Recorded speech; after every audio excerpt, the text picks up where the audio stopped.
It started like any other quiet weekend in Maple Ridge. Birds singing, sunlight shimmering on the water, and me enjoying a peaceful morning by my backyard pool. Then came him, Tyler Hale, the HOA president's spoiled son. He leaned over my fence, wearing those mirrored sunglasses and that same smug grin he must have practiced in the mirror. "Get out of the pool," he said. "This area belongs to the HOA." I remember looking up at him, calm as ever, and saying, "You might want to check your facts, son. This pool is mine." He didn't believe me, of course. He called his mother, Veronica Hale, the queen of fines, the self-appointed ruler of Maple Ridge, and within minutes, the woman herself showed up, clipboard in hand, threatening to take legal action.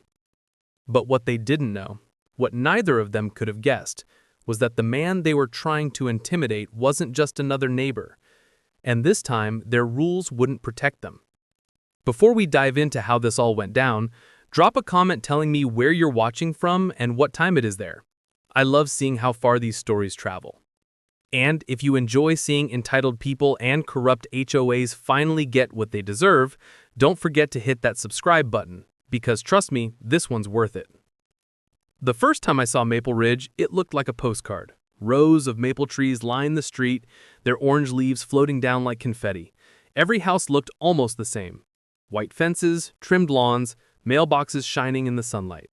It was quiet, almost too quiet. I remember thinking, this place could be a dream or a trap. I moved there in late October after the department transferred me from the city.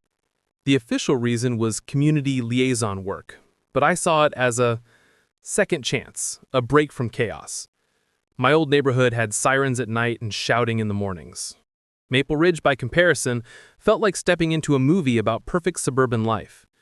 The moving truck rumbled down the street as I parked my old gray pickup in the driveway of the brick house I'd bought at a discount. A sold sign leaned crookedly in the yard. The air smelled like pine and distant wood smoke. I felt a strange calm as I unloaded boxes labeled kitchen, garage, office. Nobody stopped to help, but I noticed curtains shifting in nearby windows. People were watching. That didn't surprise me. I'd been trained to notice eyes behind curtains. Around noon, an older man in a baseball cap walked by with his dog. "New neighbor?" he asked, stopping by my fence. "Looks that way," I said, smiling. "Daniel Ortega." "Welcome to Maple Ridge," he said. "I'm Greg. Just a warning, keep your trash bins off the curb after pickup. HOA here's real strict." "HOA?" I asked, pretending not to know. He chuckled darkly. "Homeowners Association. You'll meet Veronica soon enough. She's the boss around here." Before I could ask more, Greg's dog tugged the leash and they kept walking. I shrugged it off, not realizing how right he was. That evening, I stood on the porch sipping coffee as the streetlights flickered on. The air was cold but fresh, and the quiet buzz of crickets made it peaceful. For a moment, I thought I might actually like it here. Then headlights flashed in front of my house. A silver SUV rolled up. Out stepped a woman in her late 40s, hair styled so perfectly it didn't move in the wind. She wore a pink blazer, a shiny HOA badge clipped to her chest, and carried a binder thick enough to be a legal textbook. Beside her, a young man leaned against the SUV with sunglasses on, even though it was nearly dark. "You must be the new homeowner," she called, smiling wide enough to show every tooth. "I guess word travels fast," I said, stepping off the porch. "Oh, it always does in Maple Ridge." She extended a hand. "I'm Veronica Hale, president of the Homeowners Association, and this is my son Tyler. He helps with community outreach." "Outreach," Tyler smirked, "mostly making sure people don't break the rules." I shook her hand. It was cool and firm. She smelled like perfume and control. I said, "Nice to meet you both." Veronica handed me a small basket wrapped in cellophane. A little welcome gift. Homemade cookies. She paused, her eyes flicking over my truck, my uncut grass, and the half-unpacked boxes on the porch. "We like things tidy here. Keeps property values up." "I'll make sure everything is spotless," I replied, though her tone made it sound more like a threat than advice.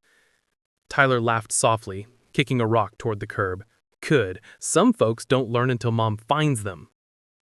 "Tyler, Veronica said sharply. "Don't scare our new neighbor." Then she turned to me again. "We have a community barbecue this weekend. You'll come, of course." "Of course," I said. "Wouldn't miss it." "Wonderful," she said, her eyes drifting towards my pool gate. "That's a lovely pool. Did the previous owner leave you the permit?" "I believe so," I replied. "I'll need to verify that," she said quickly. "You'd be surprised how often people forget to renew things." "I'll dig it up for you," I replied, though I already knew she had no right to ask. Veronica nodded, smiled again, and walked away, her heels clicking on the pavement. Tyler waited in the SUV, sunglasses back on, grinning like he knew something I didn't. When they drove off, I stood there for a long time watching the leaves swirl down the street. That night, I sat by the window, the glow from my desk lamp soft against the dark. I wrote another line in my notebook. Maple Ridge isn't just quiet, it's controlled. People obey out of fear, not respect. HOA acts more like a government than a community group. Tyler, possible source of local trouble. Then I added a final line before closing the book. Keep the badge hidden, for now. I turned off the lamp and looked out across the neighborhood. Every porch light was the same brightness, every trash can the same distance from the curb. It was perfect. Too perfect. Somewhere deep down, I knew this place had secrets, and I had just moved right into the middle of them. By the second week in Maple Ridge, I began to understand how things really worked around here. On the surface, everything looked perfect. The lawn stayed green, the sidewalks were spotless, and even the mailboxes shined. But underneath that shiny surface, there was something darker, something controlled. And at the center of it all was Veronica Hale. Every morning she drove her silver SUV down the street at exactly 8 a.m., clipboard in hand, sunglasses on, stopping at each house like a police officer on patrol. She didn't wave or smile, she just stared, looking for mistakes. If she saw a flower pot that didn't match, she wrote it down. If a trash bin was out a minute too long, she snapped a photo. If a flag hung slightly crooked, she left a yellow notice taped to the door. It was almost impressive the way she ran the HOA like a one-woman army. Almost. But soon I realized she didn't treat everyone the same. One Saturday, I was fixing my fence when I saw her stop at Mrs. Lane's house. Mrs. Lane was a retired school teacher, kind, gentle, always smiling. Her front porch had a small wooden birdhouse shaped like a schoolhouse. It looked hand-painted and a little faded, but it gave her porch character. Veronica pointed at it, frowning. Tyler leaned out of the SUV window laughing. A few minutes later, Mrs. Lane came outside, wiping her hands on her apron. She looked confused as Veronica waved her clipboard in her face. I couldn't hear everything, but I caught the words, violation, not regulation size, and fine will be mailed. Mrs. Lane's shoulders dropped, she nodded, defeated, and went back inside. The next day, the birdhouse was gone. I remember thinking how small it was, just a decoration, but the way Veronica handled it made it feel like she had crushed something bigger. A few houses down, the Parkers had an old green van parked in their driveway. It was clean and ran fine, but it wasn't brand new like the others. One afternoon, a bright orange notice appeared on their windshield. Vehicle not in alignment with community image. Remove or pay fine. I heard later that the Parkers tried to appeal it. Veronica told them it lowers property value by 3 inches. 3 inches. When they refused to pay, the fines doubled, then tripled. Finally, the van disappeared. And somehow, Tyler ended up driving a brand new black truck the next week. Meanwhile, Tyler was breaking more rules than anyone else. He blasted music at midnight, threw parties that left beer bottles rolling into the street, and once drove across the park lawn just to test his new tires.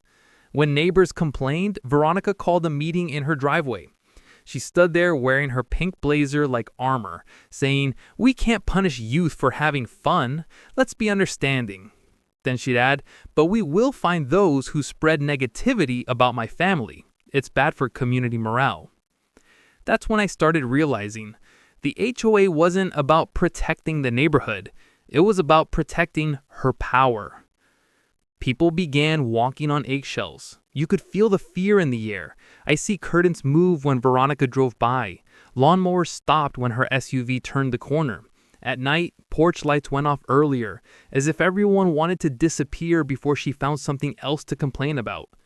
The neighborhood barbecue that she hosted should have been fun, but it felt like an inspection. The barbecue was held in the Central Park, near the playground and the fountain. Tables lined with identical white tablecloths and pastel decorations filled the area. Every family brought a dish, but nobody really talked. People smiled, but their eyes stayed on Veronica, waiting for her approval. I sat near the back, pretending to be just another homeowner. Tyler strutted around in a bright red polo shirt, sunglasses still on, handing out flyers for new community rules. I picked one up. The list was ridiculous. No fences taller than 4 feet. No vehicles parked on the street overnight. No holiday lights past January 5th. No excessive laughter during community quiet hours. That last one made me laugh under my breath. "Something funny?" Tyler asked, looking down at me. I smiled. "Just wondering how you measure excessive laughter." He leaned closer. "Don't worry, we'll find a way." Then he walked off smirking.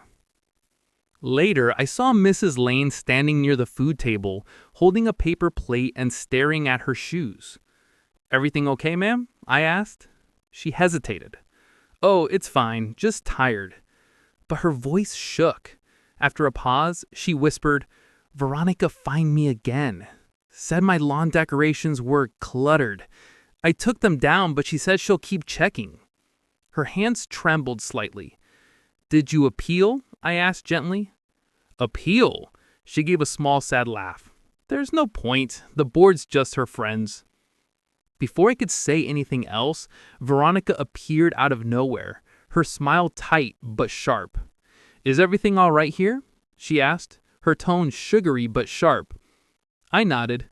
"Just getting to know my neighbors." "Well, remember, complaints should go through proper channels. We don't want gossip spreading." Then she walked off, heels clicking on the pavement. Mrs. Lane sighed. "See, she's everywhere." That night, I sat on my porch again watching the street. The sky was clear, the stars bright, but the neighborhood felt darker than ever. Tyler's truck roared past around midnight, music thumping, a porch light flicked on across the street, and someone peeked through the blinds before turning it off again. I took out my black notebook and began writing. HOA uses fear as control. Neighbor silent. Tyler causes trouble, protected by mother. Pattern of intimidation.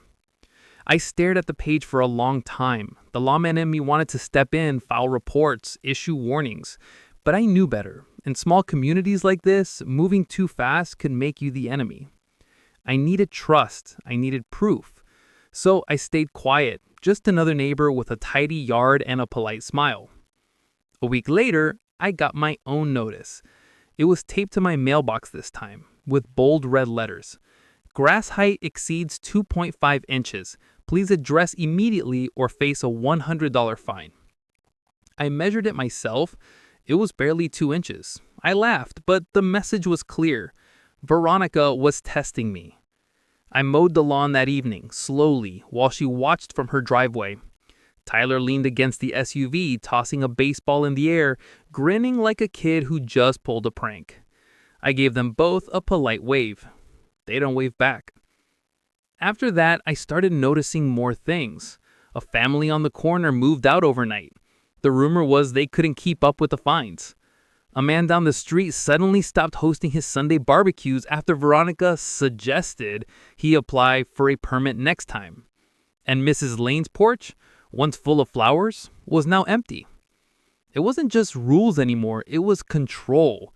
And every time someone gave in, Veronica's smile grew wider. I wanted to step in, I really did, but not yet. If there's one thing I learned from years in law enforcement, it's this.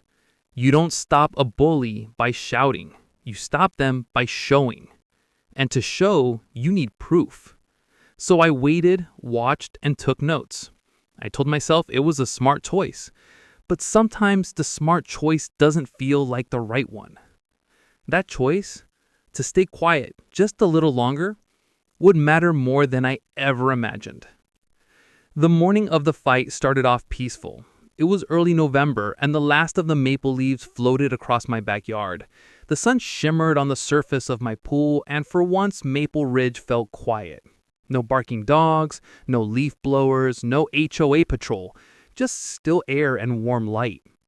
I leaned back on a lounge chair with a glass of iced tea, the kind of morning that made me almost forget why I kept a badge hidden in my desk drawer. I had music playing low on a small speaker, just enough to drown out the hum of distant traffic.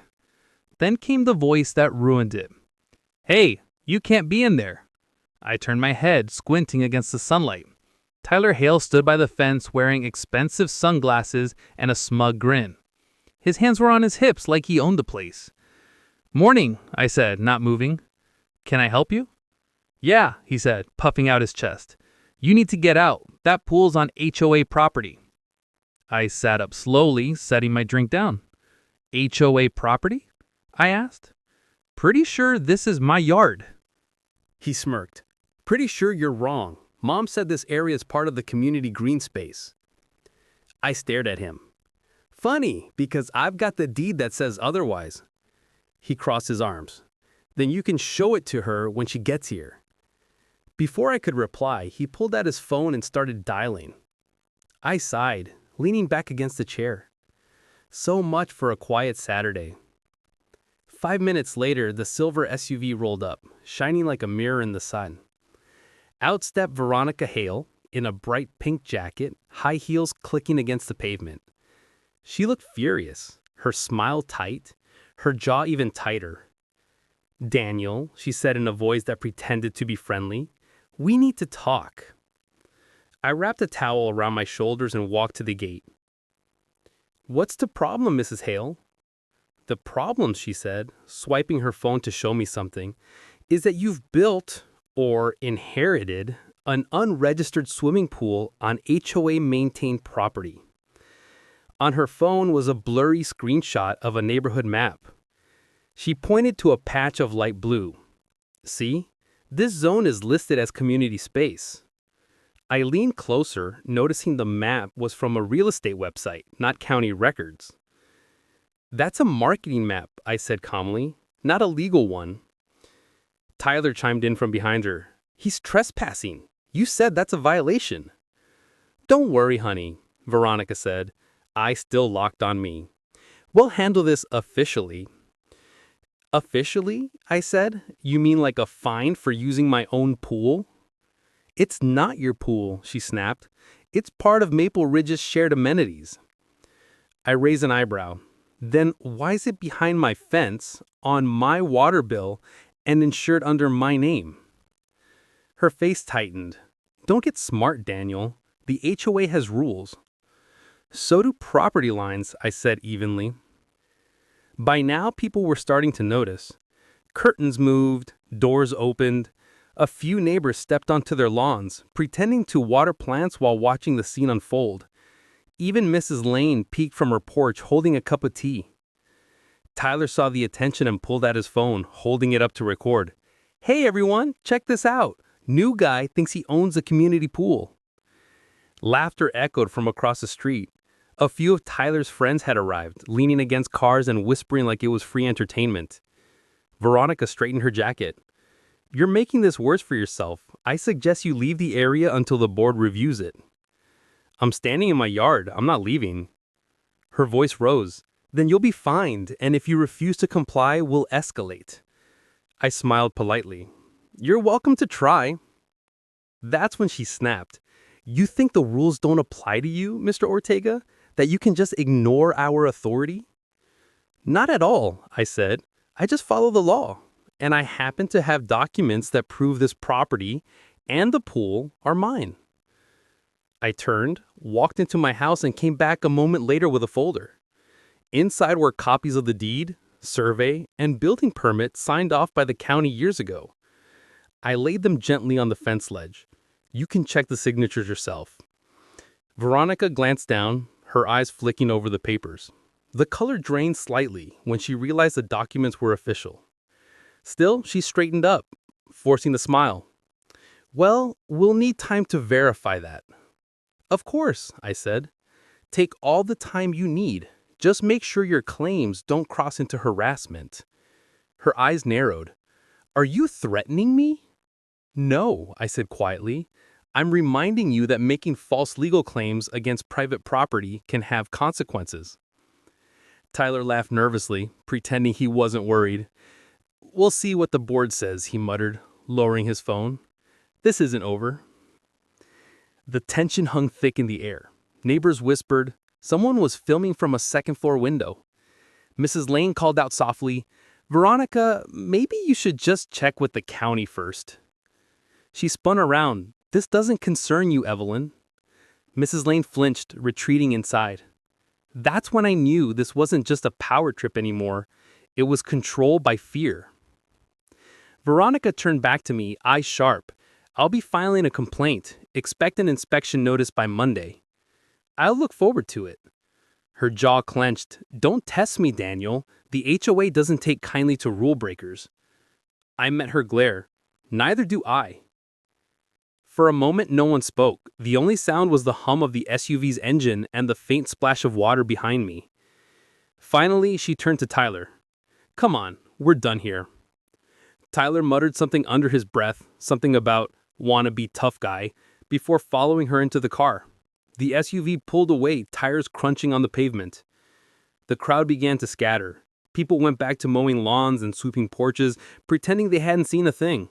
But I caught a few nods. Small, secret smiles from neighbors who'd wanted someone to finally stand up to the hails.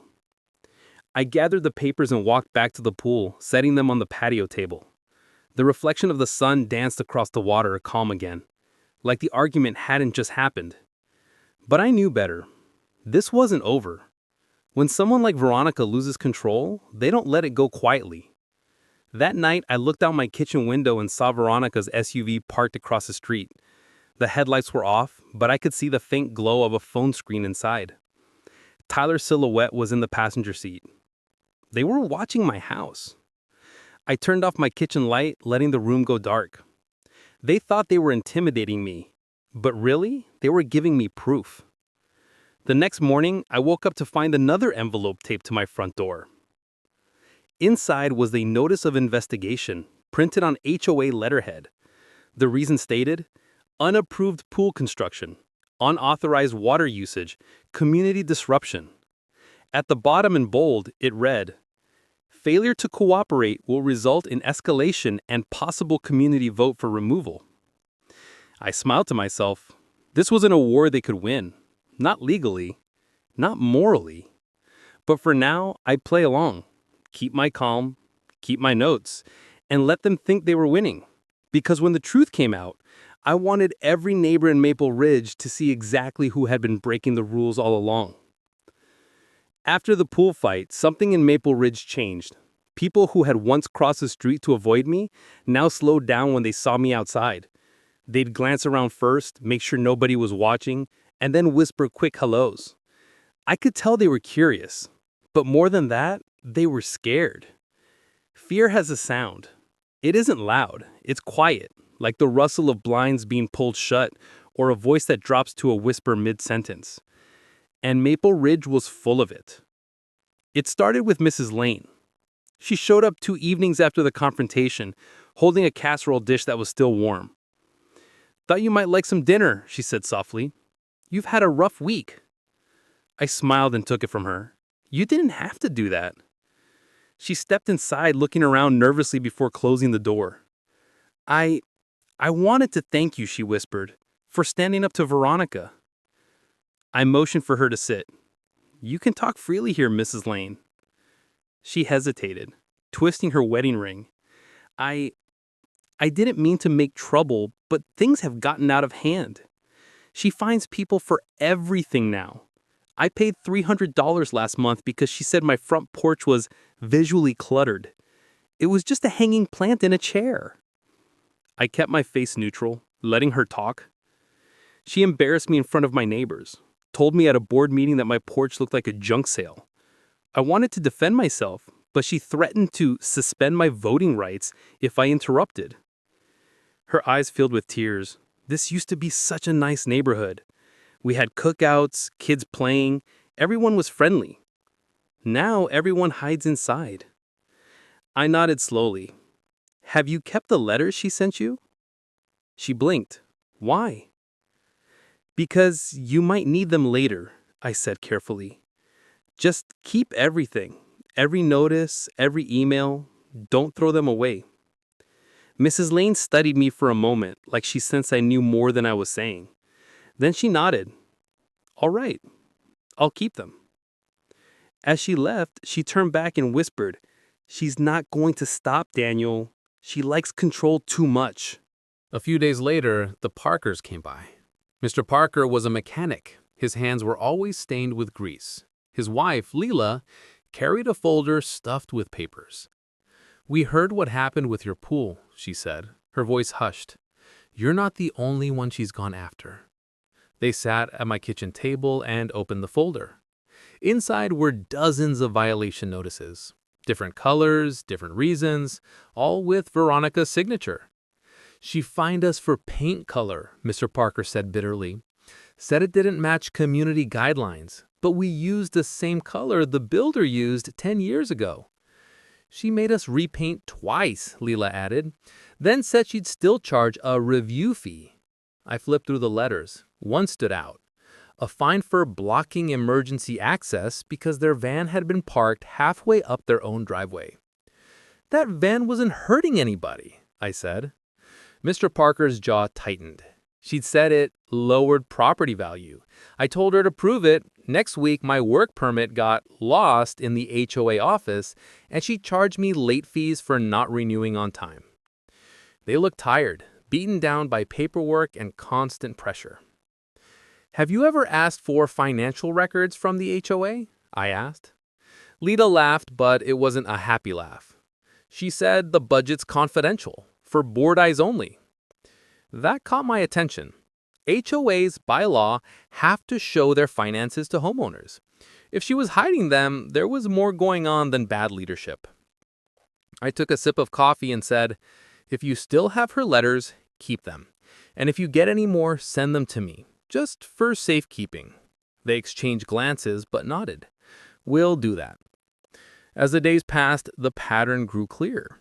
Neighbors began approaching me one by one, always in private, always checking over their shoulders first. There was Mr. Clements, who got fined for leaving his trash can out while he was hospitalized. There was the Nguyen's, who were told to remove their kid's basketball hoop because it was distracting.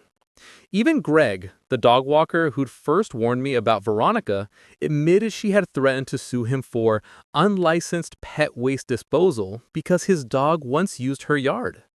Each story sounded small at first, but together they painted a picture. Veronica wasn't running an HOA. She was running a kingdom.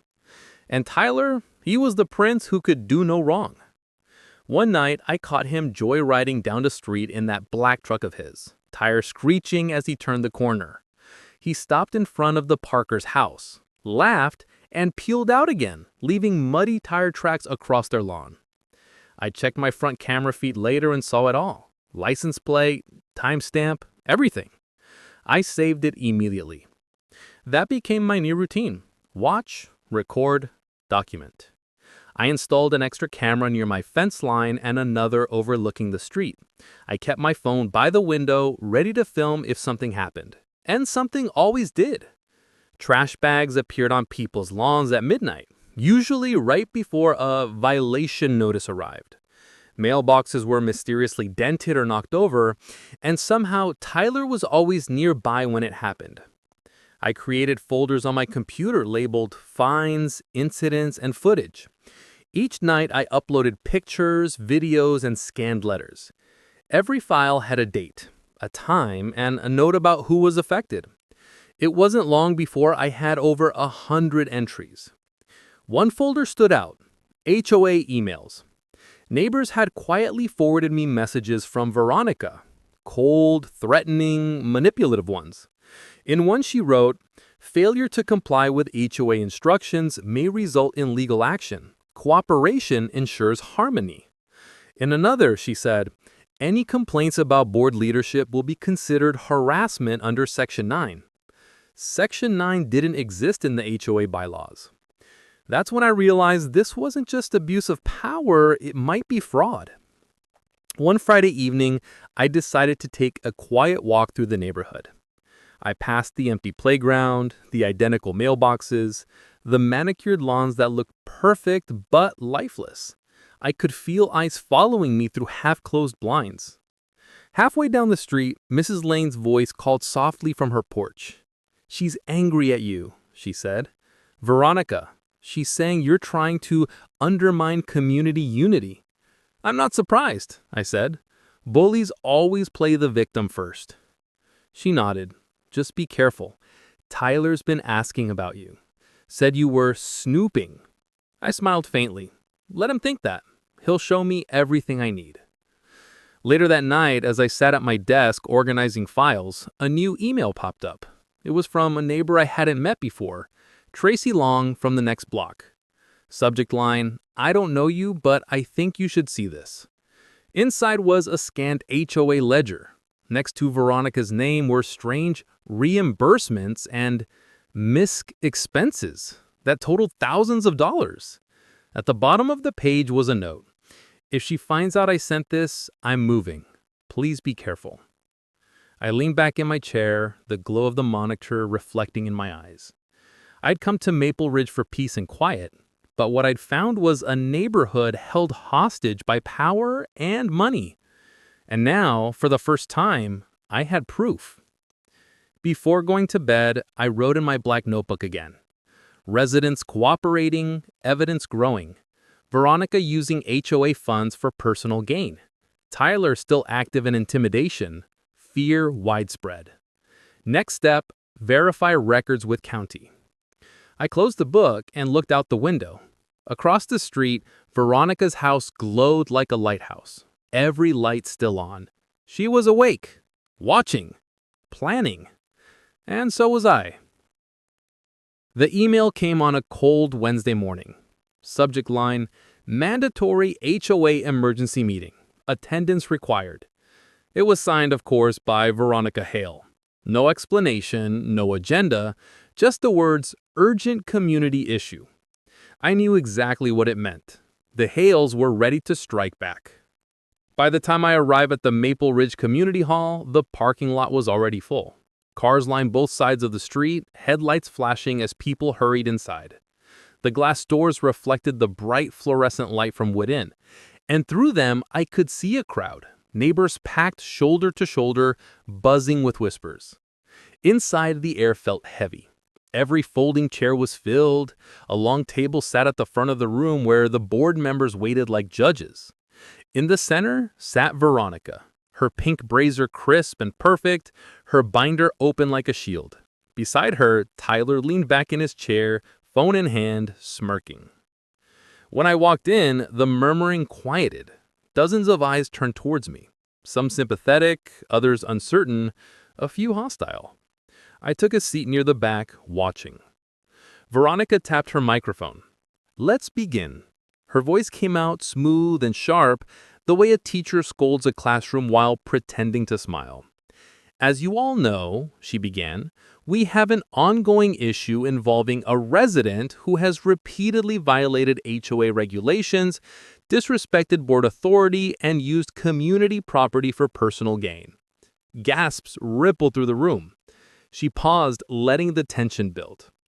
"I never wanted it to come to this," she continued dramatically, "but our community deserves honesty. We cannot allow one person to disrupt our harmony." I folded my hands, staying calm. I'd seen this performance before, just never in a neighborhood hall. She clicked a remote and a slideshow appeared on the projector behind her. Grainy photos flashed on the screen. My pool, my fence, my driveway. "This," she said, pointing with her laser point, "is an unregistered pool built across the HOA property line. Despite repeated warnings, the homeowner continued to use it without approval." Several people whispered. A few shook their heads. Then came edited video clips cut together to make me look guilty. Tyler's voice narrated over them, pretending to sound afraid. "This man yelled at me," he said on the video. "He threatened my mom. He said the HOA couldn't tell him what to do." The crowd murmured louder. Someone in the back muttered, "That's not right." I stayed silent, jotting down notes in my small black notebook. After 15 minutes of her speech, Veronica folded her hands and smiled sweetly. "Now, I don't want this to turn into a witch hunt," she said, pretending to sound gracious, "but our community deserves accountability. We'll hear from the accused, of course." All eyes turned towards me. I stood, straightened my jacket, and walked to the front. My boots echoed softly on the tile floor. The silence felt thick enough to choke on. I set a thick folder on the table in front of me. Veronica's smile faltered the first time. "First," I said, opening the folder, "this is my property deed, signed and stamped by the county recorder's office. It shows the exact boundary line of my lot." I held it up for the crowd. "You'll notice that the pool, the fence, and everything in question are within that boundary." I laid down another document. "Next, this is the building permit issued by the county in 2018, confirming that the pool was legally approved and inspected." A few people in the front row leaned forward, squinting at the seal. Veronica's fingers twitched against her binder. "Anyone can print papers from the internet," she snapped. "That doesn't—" "I'm not finished," I said calmly. The crowd murmured again. I reached into my bag and pulled out a small flash drive. "Next, I'd like to share some footage from my home security cameras." Tyler's smirk vanished. I plugged the drive into the projector laptop and pressed play. The first clip showed the night he and his friends tore across my yard in their truck, laughing. The next showed him tossing beer bottles into my bushes. Another showed him walking into Mrs. Lane's garden at midnight, kicking over a flower pot before running off. Every video had timestamps. Everyone matched HOA violation notices that had mysteriously appeared afterward. The room went silent, except for the sound of my own voice narrating softly. Each of these incidents occurred before a new fine was issued, to me or to another homeowner. I paused the video on Tyler's face, clearly visible under the porch light. "I believe this is the same individual accusing me of using HOA property illegally," I said. "You can all decide for yourselves what's really going on." Veronica's face turned pale. "That's not authorized footage," she barked. "You can't—" "Actually," I said, reaching into my folder again, "these recordings are taken from my property. Entirely legal." I placed a thick stack of printed emails on the table. "And these," I said, "are copies of emails sent by Mrs. Hale to various residents, some of whom are sitting right here. You'll notice the pattern: intimidation, threats of fines, and fabricated rules." A murmur grew in the crowd as people started recognizing their own names on the pages. Mrs. Lane stood up, trembling slightly. "He's telling the truth," she said quietly. "She fined me for a birdhouse that's been there for 20 years. Others began speaking too. She said my car lowered property value. She told me I'd lose voting rights if I complained. She said my porch looked unacceptable. One by one, voices rose, stronger with each sentence. Veronica tried to shout over them. "That's enough. These are lies, defamation." I looked at her calmly. "No, Mrs. Hale, this is evidence." Tyler stood abruptly. "You don't scare us," he shouted. "You think you can just roll in here and—" "Tyler," I said, my voice steady, "sit down." He froze, glaring at me. "Who do you think you are?" I reached into my jacket pocket and pulled out a small leather case. The metal glinted under the fluorescent lights as I opened it and held it up for the room to see. "Chief Daniel Ortega, County Sheriff's Office." The room erupted in gasps. Someone in the back whispered, "He's the sheriff?" Another said, "Oh my God." Veronica's mouth fell open. Tyler's face went red. "I moved here for peace and quiet," I said, my tone firm but calm. But I can't ignore what's happening. There are laws protecting homeowners from harassment, misuse of power, and financial fraud. And right now, I have enough evidence to open a formal investigation. The board members exchanged nervous looks. One older man pushed back his chair, muttering, "I didn't sign up for this." Veronica slammed her hand on the table. "You can't just—" "Actually," I said, "I can, and I will." I unplugged the flash drive and gathered my papers. "I suggest you contact your legal counsel. From here on, everything you do is under review." Then I turned to the crowd. "For everyone else, keep your documents, your letters, your notices. What happens next depends on your willingness to speak the truth." There was silence for a long moment. Then, softly, Mrs. Lane began to clap. The sound spread through the room, slowly, uncertainly at first, then louder, until nearly the whole hall joined in. Veronica sat frozen, eyes burning holes through me. Tyler's phone was still recording, but his hand was shaking now. I turned toward them and said quietly, "Next time you hold a meeting, make sure it's about the truth." When I stepped outside, the cold night air hit me like a wave. The crowd spilled out behind me, buzzing with new energy. Neighbors who had been silent for months, now whispering plans, ideas, maybe even hope. I walked to my truck, opened the door, and paused for a moment. Across the parking lot, Veronica stood in the doorway of the hall, glaring like she could burn a hole through the night. I just nodded once and got in. The war in Maple Ridge wasn't over, but tonight the tide had turned. For a long, tense moment, no one in the town hall moved. The echo of my words, "County Sheriff's Office," hung in the air like thunder after lightning. Tyler froze mid-shout. Veronica blinked, her jaw hanging slightly open. The crowd murmured, a low ripple spreading through the room like a wave. Every neighbor who had ever been fined, threatened, or silenced was staring at me now, not in fear, but with a spark of hope. Then Tyler made his mistake. He lunged forward, red-faced, shouting, "You can't do this, you're lying." Before anyone could react, he shoved me hard in the chest. The room gasped, chairs scraped the floor. For a second, everything went silent again, like the whole town was holding its breath. I didn't raise my voice. I didn't need to. "Tyler Hale, you just assaulted an officer." He froze. His blood drained from his face.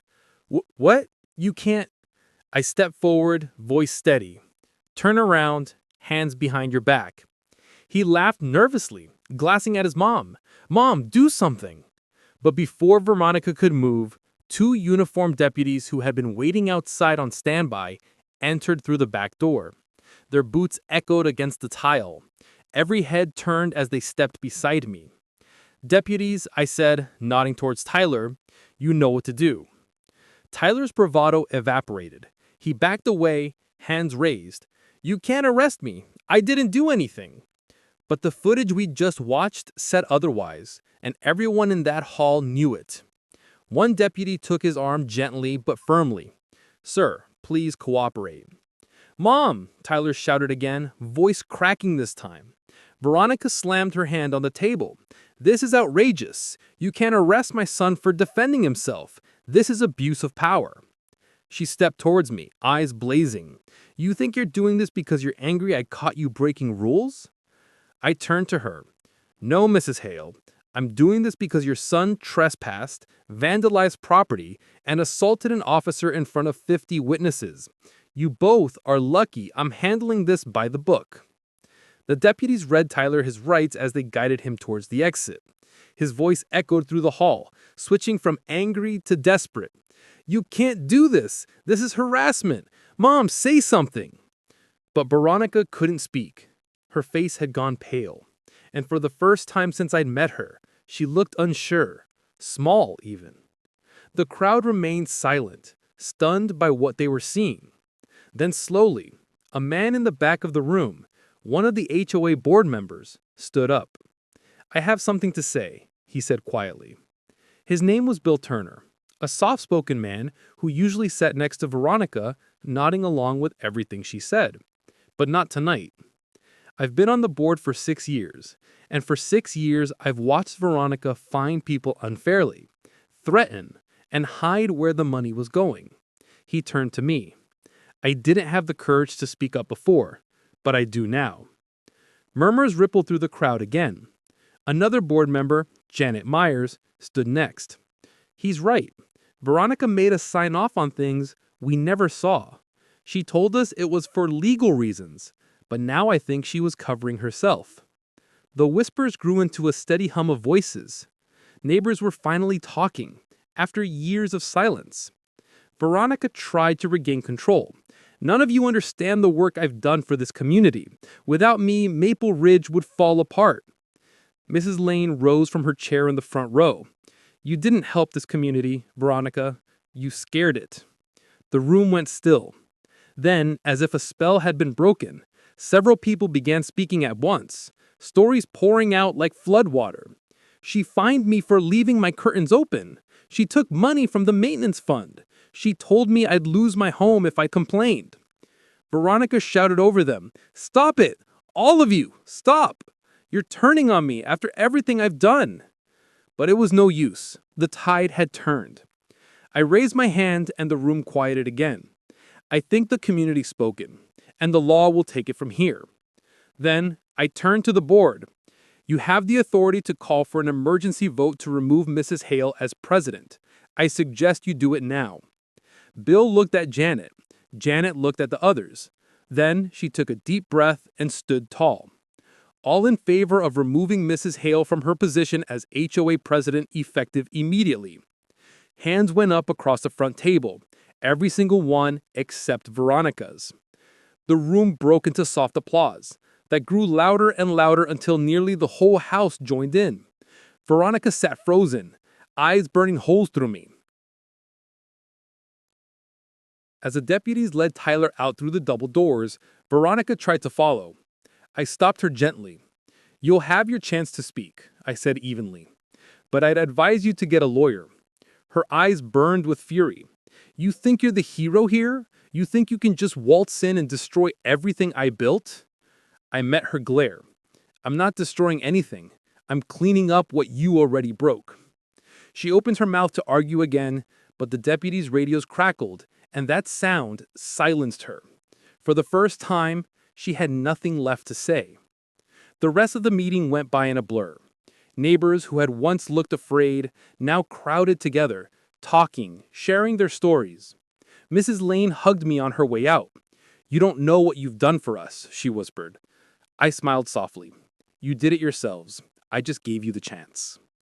Outside, under the yellow glow of the streetlights, the air felt lighter, like the whole town had been holding its breath for years and finally exhaled.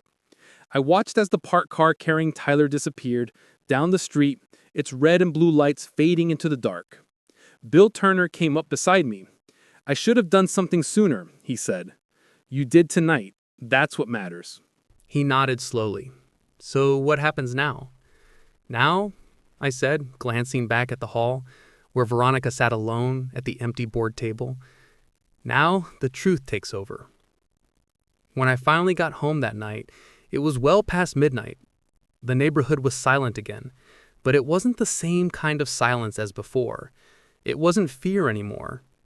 It was peace. I walked into my house, set my badge on the counter, and poured myself a cup of cold coffee from earlier. The reflection of the porch light glimmered off the metal star. For the first time since I'd moved to Maple Ridge, I felt like maybe this neighborhood had a real shot at becoming a community again. Still, I knew it wasn't over. Veronica wouldn't give up that easily.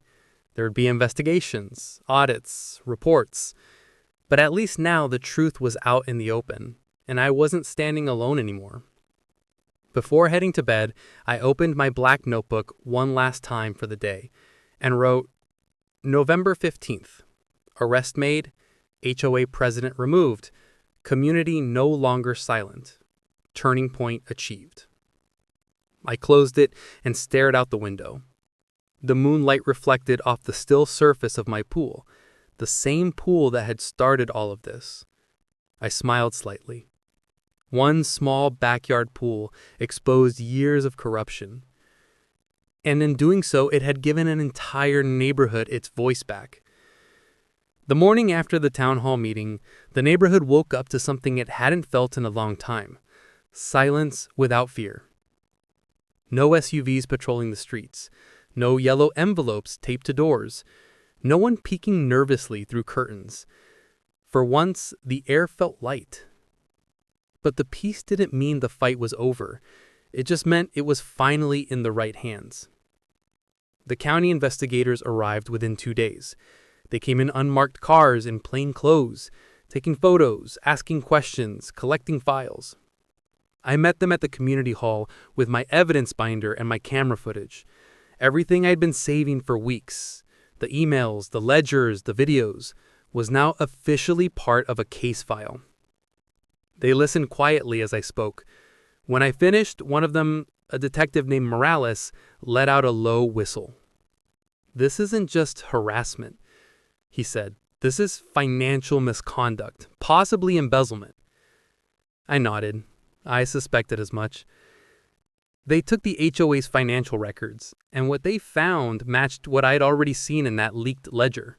Thousands of dollars marked as miscellaneous reimbursements with no receipts, checks written to cash, and fake maintenance invoices signed by Veronica herself. It wasn't just abuse of power. It was theft. Tyler's situation unraveled quickly. The county prosecutor charged them with trespassing, vandalism, and assault on an officer. The footage made the case airtight. He avoided jail because of his age and clean record, but the judge didn't let him off easy. 2 years of probation, 200 hours of community service, restitution to the Parkers, Mrs. Lane, and several others.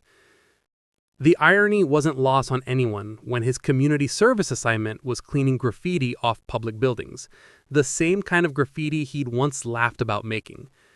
I ran into him one afternoon outside the library, paint roller in hand. He looked up, eyes tired and embarrassed. "Chief Ortega," he muttered. "Tyler, staying out of trouble?" He nodded silently. For the first time, there was no smirk, just a kid finally realizing the damage he'd done. I left it at that. He didn't need another lecture. Life had already handed him one. Veronica, on the other hand, didn't take things so quietly. At first, she tried to fight back, claiming I'd framed her and that the entire HOA had turned against her unfairly. She even sent out one last email, calling herself the true protector of Maple Ridge. But the more she spoke, the worse it got. The county audit exposed everything. Fake fines, missing funds, false maintenance claims, money she had spent on community improvements that turned out to be home renovations at her own house. The news spread fast.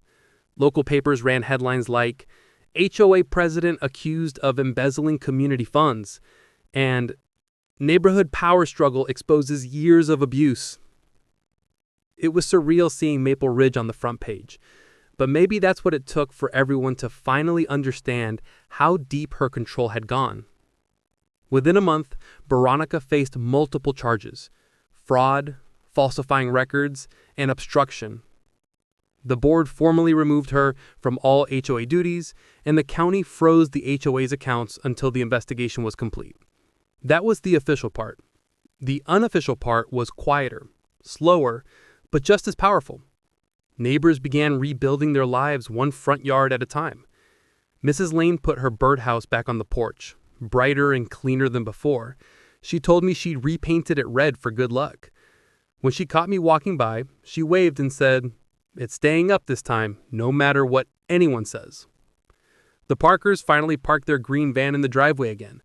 Mr. Parker even polished it until it shined, like he was reclaiming a part of himself.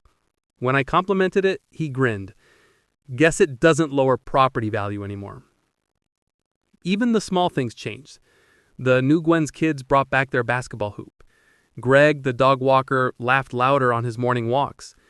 And for the first time, neighbors started saying good morning again, without glancing over their shoulders. The whole street looked the same as before, but it felt different. Alive. Free. A week after the arrest, we held another HOA meeting, this time led by the interim board, made up of residents who'd volunteered to fix what Veronica had broken. The community hall was packed again, but the energy couldn't have been more different. There was no shouting, no fear, just open conversation. "First order of business," Bill Turner said, smiling nervously. "No more ridiculous fines." The room burst into laughter and applause. Janet Myers followed up with, "Second, full transparency. Every dollar that comes in or goes out will be public record." She held up a printed copy of the audit report. "We found almost $40,000 in misused funds. We're working to recover it through the court system." Gasps and murmurs filled the room, but this time they weren't sounds of fear. They were sounds of understanding. People were informed, involved, awake. When Bill asked for volunteers to serve on the new board, half the room raised their hands. That was the best sign of all. People wanted to participate again. Outside after the meeting, I found Mrs. Lane waiting by her car. She handed me a small brown envelope. Inside was a thank you card, covered in signatures, dozens of them. "We all wanted you to have this," she said softly, "for everything you did." I smiled. "You didn't have to." She shook her head. "No, Daniel, you did more than anyone ever has. You made us feel safe again." Her voice cracked slightly. Before I could respond, she gave me a quick hug and walked away, leaving me standing under the streetlight with that envelope in my hand. As weeks turned into months, the legal process moved forward. Veronica eventually agreed to a plea deal, a reduced sentence in exchange for restitution and an official ban from serving on any HOA board again. She sold her house quietly and moved away before winter came. The neighborhood didn't celebrate her leaving with parties or cheers. They didn't need to. Her absence was a celebration. One cold evening, I took a slow walk around Maple Ridge. The air smelled like pine and chimney smoke. Christmas lights had started going up, bright reds and golds wrapping around mailboxes and fences. A few houses even had blow-up snowmen and reindeer displays. The HOA rules used to ban those. Now they glow proudly along every street. As I turned the corner, I saw Tyler out front, raking leaves. He looked up briefly and gave me a small nod. I nodded back. He didn't smile, but he didn't glare either. That was progress. When I got home, I sat by the pool, the same pool that had started it all, and looked around at the calm, quiet night. For months, that water had reflected tension and fear. Now it reflected peace. I could finally hear crickets again, kids' laughter from down the street, the distant sound of someone playing a radio inside with their windows open. Ordinary sounds, beautiful ones. For the first time since moving to Maple Ridge, the neighborhood felt like home. I pulled out my black notebook and wrote my final line for the day. Justice doesn't always come in sirens and arrests. Sometimes it comes in small acts, neighbors talking again, laughter in driveways, and the birdhouse that finally gets to stay. Then I closed the notebook, leaned back, and let the calm wash over me. It was a Saturday morning in late spring when Maple Ridge finally felt alive again. The streets were lined with folding tables covered in checkered tablecloths. Music played from a speaker near the pool. The smell of grilled burgers and baked casseroles drifted through the warm air. Kids darted between adults, laughing, waving sparklers, even though it wasn't dark yet.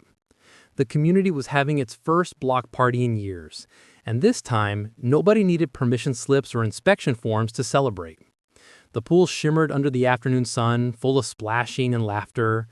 I stood near the gate, watching a little boy jump off the edge, shouting, "Cannonball!" The crowd cheered when water sprayed over everyone nearby. It was the same pool where Tyler had once stood yelling that I didn't belong. Now it was the heart of a neighborhood that finally belonged to itself. Mrs. Lane waved me over with a big smile. She wore a straw hat and carried a tray of brownies. "Chief Ortega, you better grab one before the kids take them all." I smiled.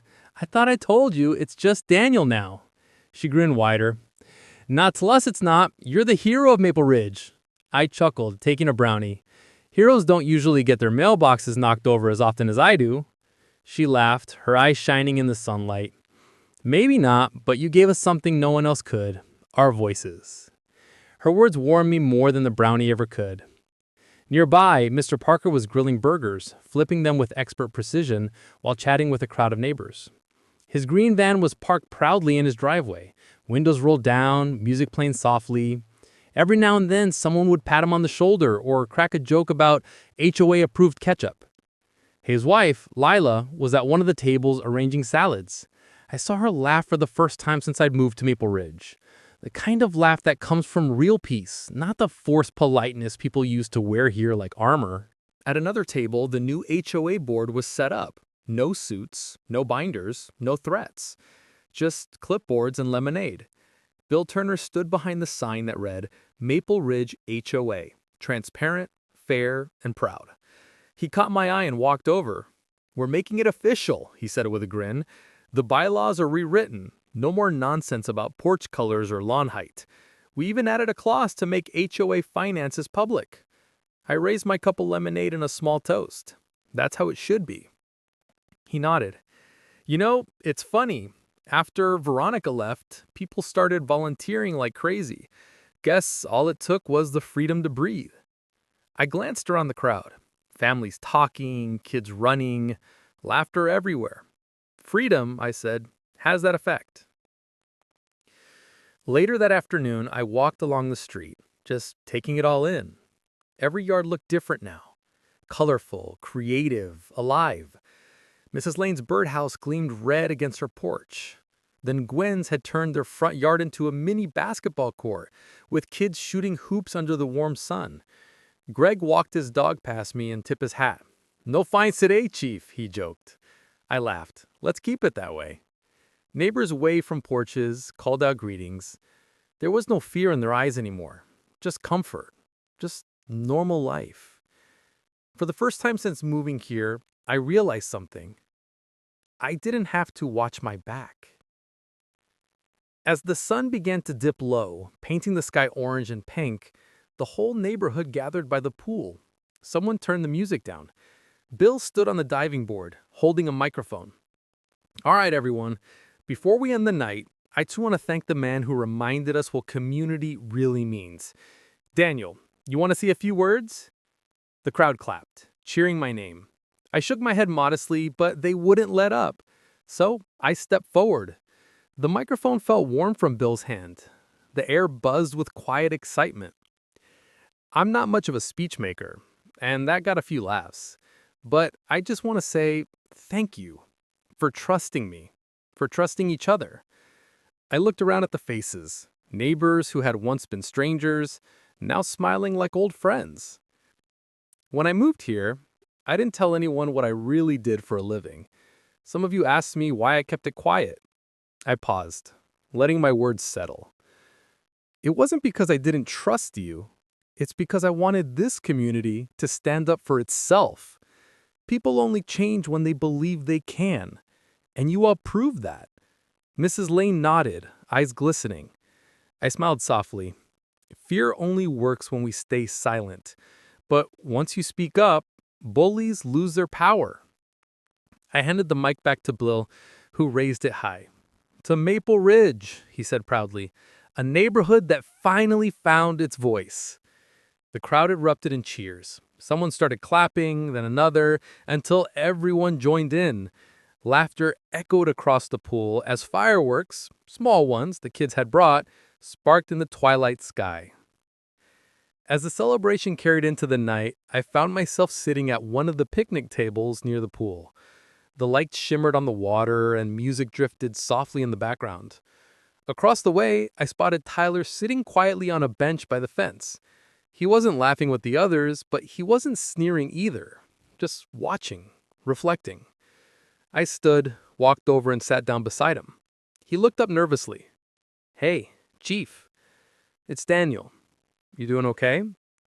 He shrugged. Community service is almost over. I'm working part-time at the auto shop now, trying to stay busy. That's good. Busy's better than bored. He hesitated before asking, do people still hate me? I looked toward the pool, where kids splashed and adults chatted. People don't hate you, Tyler.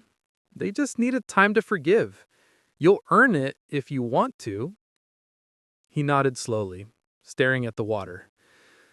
I'm trying. That's all anyone can do. Keep trying. As I walked away, I heard him whisper, "Thanks." And for the first time, I believed he meant it. The night grew darker, but nobody wanted to leave. The music turned softer, old songs from the radio playing under strings of warm yellow lights. People shared stories and memories. Mrs. Lane taught a few kids how to dance. Mr. Parker started passing out extra burgers just because. The laughter echoed across the neighborhood, bouncing off every porch and window like a promise. Maple Ridge was alive again. When the last guest left and the lights began to dim, I stood by the pool one last time. The water reflected the fading sky, a deep mix of gold and purple.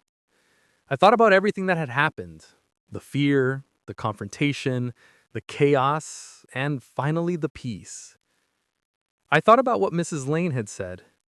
You made us feel safe again. Maybe that was true, but I knew the real heroes were the people around me, the neighbors who had chosen courage over silence. They'd learned the same lesson I'd learned many times before.